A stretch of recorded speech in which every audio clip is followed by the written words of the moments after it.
Hello, friends, and welcome to Pathologic Volume 4, Episode 25. Today's puzzle is a disorderly loop, which is a bit of a head-scratcher, but not too bad, I think, once you get used to the way it makes you think.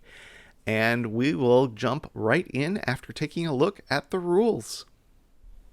The rules of disorderly loop are: draw a non-intersecting loop through the centers of some cells. So you can see we have a loop that's going horizontally and vertically through cells in the grid. It does not have to be in all of the cells of the grid. Clued cells may not be used by the loop. The clued cells are these light gray squares. Clues represent the lengths of the next n line segments appearing in the loop, not necessarily in order, starting with a line in the cell adjacent to the clue in the direction of its arrow and moving in the direction of its arrow, where n is the amount of numbers in the clue. Whew, that is a lot of words. I think it's easier seen by example than instruction. You can see that this clue here says 2, 3, 3 and has an arrow facing down. And that means starting in the cell in that direction and traveling in that direction, we're going to have a line length that is either 2, 3, or 3. It is one of the 3s.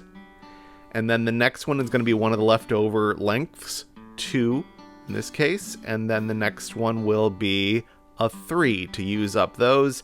And then it continues on with whatever. And you can also see this is not implying a direction of the loop, because we follow this and we end up at this clue, which is going the opposite direction, which is saying 2, then 1, and then continuing. And you can see that not all of the lengths of the loop are clued at all. Those are the rules of disorderly loop, so it's time to solve a puzzle. Today's disorderly loop puzzle was set by Eric Fox. We can start, I think, by looking at any clues that don't have 1s in them, because once we have established, I guess it works for 1s as well. Actually, every clue we can do a little bit of work by saying that the path does enter the cell next to the clue and travel in that direction. But I was particularly interested in the ones with all the numbers larger than 1, because then we can set a minimum length of that travel based on that number. So this has to be either a 2 length or a 4 length, and 2 is the only one that's going to fit there. And then we have to do a 4. We can't turn north, so we're going to travel south. 1, 2, 3, 4, and no further. And so this clue is done. And so the other ones that are all larger than 1, this is at least 2. This is exactly 2, because all these clues are 2s. Must turn, go 2, must turn, go 2, and must turn again and go 2, and then that clue is done. This one is also all larger things. It goes 2 or 4. I think that's all we can say about that one. This clue is interesting because it's only 1s, so this first length is as far as it goes, and then it turns one direction or the other. We can now see that this line can't go west because there's a line in the way, so it goes east. It doesn't want to get trapped there, goes south, meets up there, therefore this has to turn this direction. And we have a chunk of the grid now. This line needs to be reached. It could get reached through here.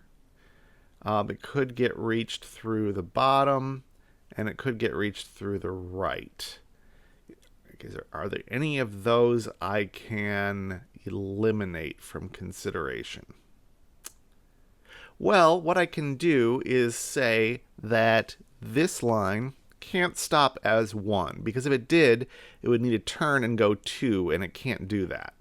So this is one of the 2s, and then it turns, and whichever way it goes, it's going to take up the 1, which means it's got to travel 2 again. So if it went up, it can't go 2 to the west. So it's going to go south and then go 2 and not to the east, because that was going to make this loop finish on itself. Actually, I can see that easier if I first draw in this corner.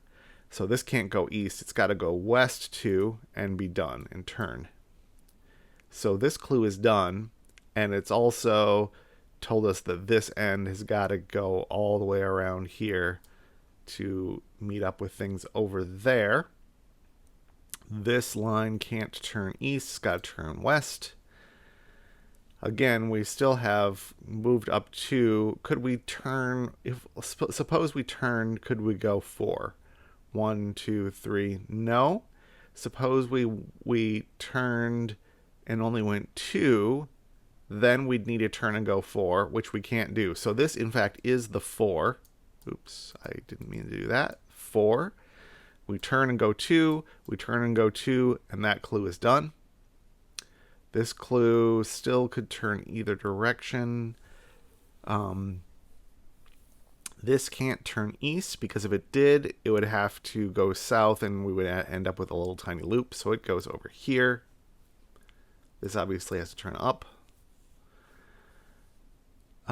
We have in this region, let's say the rectangle that I'm outlining right here, we have clues inside it. So we're going to have to enter this region and we're going to have to exit from this region. And we're going to have to do that an even number of times. We can't exit more times than we enter, or vice versa. So the possible exits and entrances are right here and right here. Everything else is walled off. And so we've got one here, we've got to have one here. So this must connect up this way. Now we have to get into this rectangle in order to hit that line, and we've got to do that an even number of times. This one's out, so it's these two, and these two both get lines that way. Now we've only got this corner of the grid to do, and only this clue we haven't fully exhausted. If this were a 1, it would need to turn and go 2. It can't, so this is a 2. Then if it turned and tried to go 2, there's not enough room to the east, and if we go west, then we can't turn. We're dead-ended. So it's going to have a 1 and then a 2. And if it went over here, 1, and then tried to go 2, it would meet up with this big long one. That can't happen. So it goes left 1, south 2, and then finally we're going to link up right here. And that is how you solve a disorderly loop.